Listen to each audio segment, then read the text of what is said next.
Medicine जब रोग पुराने होते हैं, जैसे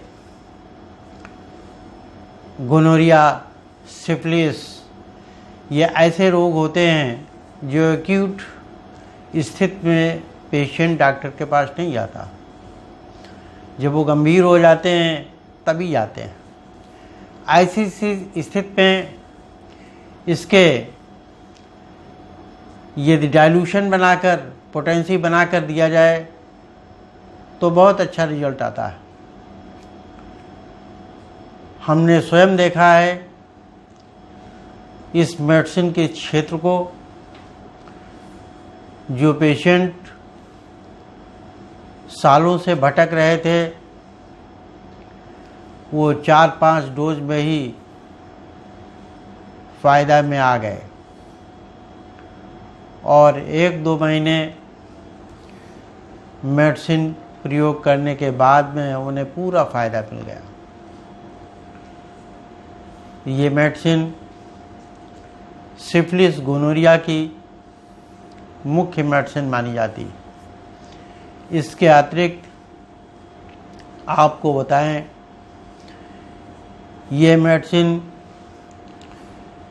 एंटीवायरल, एंटीबैक्टीरियल, एंटी फंगस आदि का भी रोल अदा करती है। लेकिन यहाँ एक बात समझ लें कि ये मेडिसिन एंटीवायरस, एंटीबायोटिक नहीं है।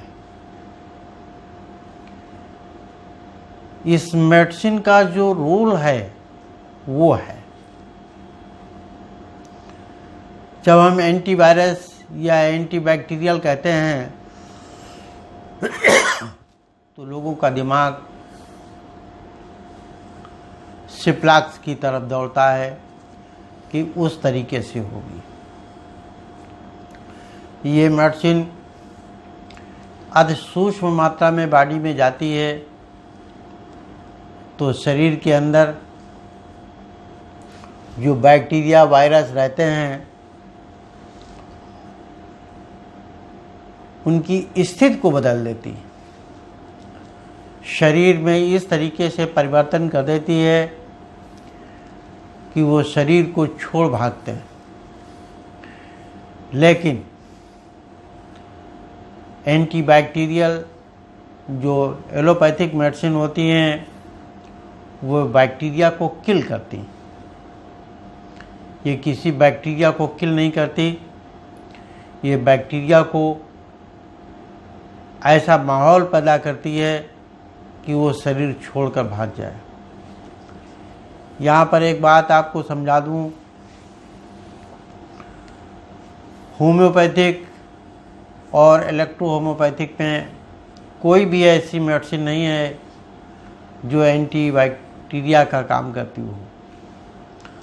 हाँ, ये शरीर में इस तरीके की इम्यूनिटी बना देती हैं कि वो बैक्टीरिया जो हमारे शरीर में निवास कर रहा है वो इसको छोड़ने के लिए मजबूर हो जाए। इसीलिए आपने देखा होगा जो एलोपैथिक मेडिसिन लेते हैं वो बीमारी को, 8 दिन की बीमारी को 4 दिन में ठीक कर देते हैं और बाकी 4 दिन उन्हें कुछ न कुछ प्रॉब्लम बनी रहती है, जैसे भूख न लगना, खांसी आना या दूसरी चीज़ें। लेकिन इस तरीके की इलेक्ट्रो होम्योपैथिक या होम्योपैथिक मेडिसिन लेने से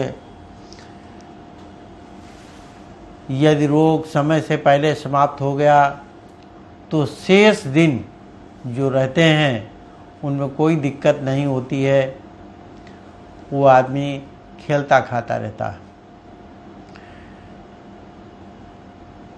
हमारा एक सिरप चलता था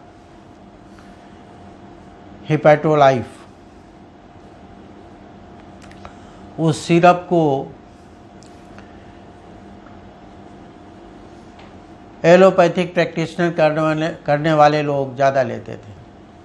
एक दिन हमने पूछा कि सिरप को आप लोग क्यों इस्तेमाल करते हैं, आप लोग तो एलोपैथिक प्रैक्टिस करते हैं। कहने लगे इस सिरप को यदि हम दे दें तो पेशेंट को फीवर ठीक होने के बाद में जो तकलीफ़ें होती हैं वो नहीं होती। हमने कहा कौन सी तकलीफ़ें? कहने जैसे खांसी आना, भूख न लगना, बदहजमी हो जाना, दस्त आना, इस तरीके के नहीं काम, इस तरीके के काम इस सिरप को पीने से नहीं होता।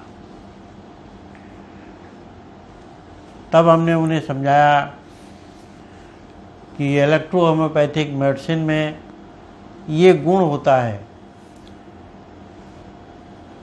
एलोपैथिक मेडिसिन में किसी चीज़ को या तो सब्सक्राइब करते ख़त्म कर देते हैं, कुछ दिन के बाद में फिर निकल आता। लेकिन होम्योपैथिक में या इलेक्ट्रो होम्योपैथिक में किसी चीज़ को सब्सक्राइब नहीं करता, दबाता नहीं है।